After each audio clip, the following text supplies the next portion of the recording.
kazi ipo. Kwa mwanaume niwezi. Wenzio watu wameshanishinda, utaniweza babu? Hebu nitolee bangi zako hapa. Yaani nimekuruhusu uvute bangi kidogo sasa unaweza kujiona mwamba eti siku. Kwa nini sikuwezi? Umekunywa bia zangu, umekula chakula changu, kila kitu nakuweza. Au wanaume wale kushindwa ni wengine sio mimi. Najua uweze kufanya chochote hapo ulipo. Wewe kama unataka njoo tu, ile uweze kufanya chochote. Nakupeleka mbali. Umekucha. Wewe umeoza au? Kinachofanya tupeni nini? Si nimekwambia mimi hautaniweza na hakuna mtu ambaye atakuja kuniweza. Wanaume wenzio wote wamenishinda, utaniweza babu? Nimekula vya wanaume, nimekunywa vya wanaume, lakini hakuna mtu hata mmoja aliyokuja kuniweza. Alafu nitolee huo upumbavu wako wewe. Nitolee upumbavu sasa hivi. Au mabangi yako unavuna na nakupa kiburi. Haiwezekani. Wewe mtu hicho sio kisamaki, ni zaidi ya kisamaki hicho.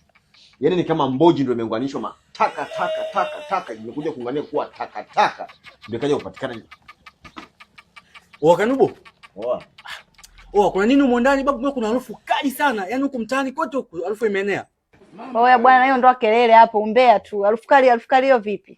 Hebu jiangalieni basi, jiangalieni. Harufu mtaani kote huko inaenea bwana. Kanubo, fanya usafi huko. Babu ondoka bwana. Acheni hizo wazee. Unaona sasa mpaka harufu ni kali mpaka kule wanasikia. Umeshaanza kunuka nini bwana? Yesu nataka mwenyewe babu. Hebu njoo nikupe tuondoke hapa.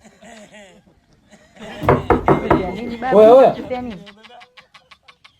Nakuja. Mwingine tena huko.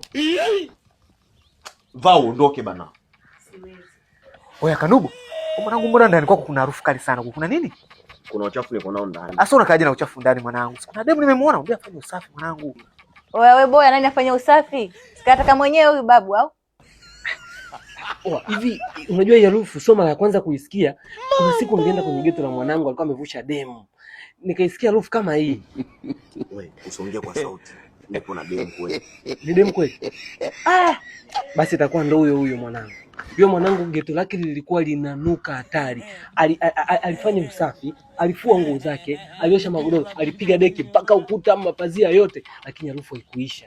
Kilichomsaidia sasa, alienda pale Kariakoo Msimbazi, mtaa wa Mafia na Jangwani, kuna duka linaitwa Mawenzi Cosmetics, akanunua perfume. Perfume za pale zinakaa kwa muda mrefu, kipulizia. Akapulizia, geto lake ndo likakaa sawa. Si ndo wao wanauza vitu, wanauza vipodozi kwa bei za jumla na rejareja.